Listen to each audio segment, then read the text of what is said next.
ये युद्ध धर्म अधर्म के बीच में था। ये युद्ध जो है भगवान श्री कृष्ण का। आगे समझ बात, अब आगे के थोड़ा सा जो महत्व सुन लो, अब समझ में आ गई ना क्यों युद्ध के लिए कहा, क्यों नहीं कहा। अब कभी जब आओगी क्वेश्चन पूछूंगा मैं दोनों से तुमसे, ठीक है, याद रखना, ध्यान रखना।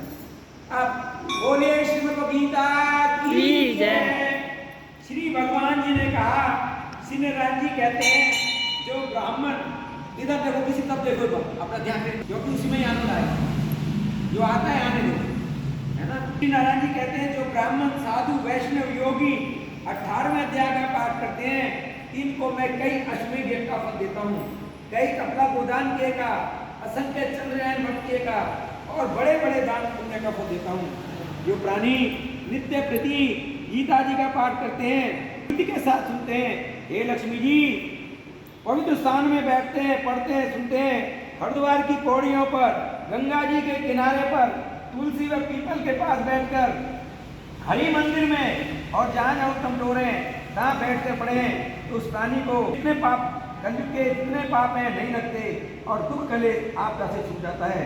जो प्राणी ये 4 साधन करे, गंगा स्नान, गीता गायत्री का पाठ, संतों की सेवा, गोविंद का भजन, इसके प्रताप से कलयुग के पाप नहीं करेंगे।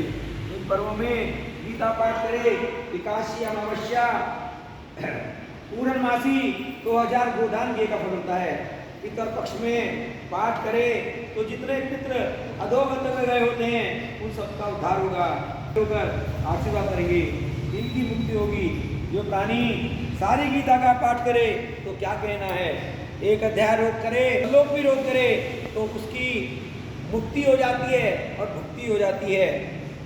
जो श्रोता सुना, जो श्रोता को सुनावे तो गोदान किया का फल होता है। इस जीव के उद्धार के क्षेत्र में गंगा स्नान, गीता पाठ, कपिला, गौ की सेवा, गायत्री पाठ, तुलसी पीपल में जल सींचना और ज्ञानी संतों की सेवा करना, एकादशी का व्रत रखना। हे लक्ष्मी सर्व शास्त्र में गीता, सर्व धर्म में दया, सर्व तीर्थ में गंगा, सर्व दय में हरि। अर्जुन सुनकर कृतार्थ हुआ। चारों वर्ण में जो कोई इसको पढ़े, सुने, धारण करेगा तो कृतार्थ होगा। इसकी अपार महिमा है, कहने सुनने से बाहर है, मुक्ति मिल जाती है। देखिए ये जो गीता है ना, भगवत गीता, इसके बराबर कुछ भी नहीं है सारे संसार में, मैंने पहले बताया। क्योंकि जो गीता का पाठ सुनता है, पढ़ता है, वहाँ भगवान स्वयं आकर के खड़े हो जाते हैं। भगवान गीता का पाठ खुद सुनते हैं, हालांकि उन्होंने इसका ज्ञान दिया है, लेकिन वो सुनते क्यों हैं। एक बारी क्या हुआ कि माँ पार्वती भगवान शिव से बोली कि प्रभु आपको दुनिया पूछती है, आपके जो रहन सहन है वो ऐसे हैं जैसे भिखारियों के। अब आप मुझे बताइए कि आपके अंदर ऐसा क्या कार्य है जो लोग बाग आपको पूछते हैं। आप भस्म लगाते हो और जो है गले में सर्पों की माला डालते हो, ये करते हो, करते हो, तुम्हारे में ऐसी क्या गुण है जो तुम किसको पूछते हो, जो तुमको सब पूछते हैं। तो उन्होंने कहा पार्वती ये मत पूछ, मैं किसको पूछता हूँ, क्योंकि हरि और हर, हरि किसको कहते हैं, विष्णु भगवान को, और हर किसको कहते हैं, भोले बाबा। सावन का जो महीना आता है ना, उसमें हरि और हर दोनों एक हो जाते हैं।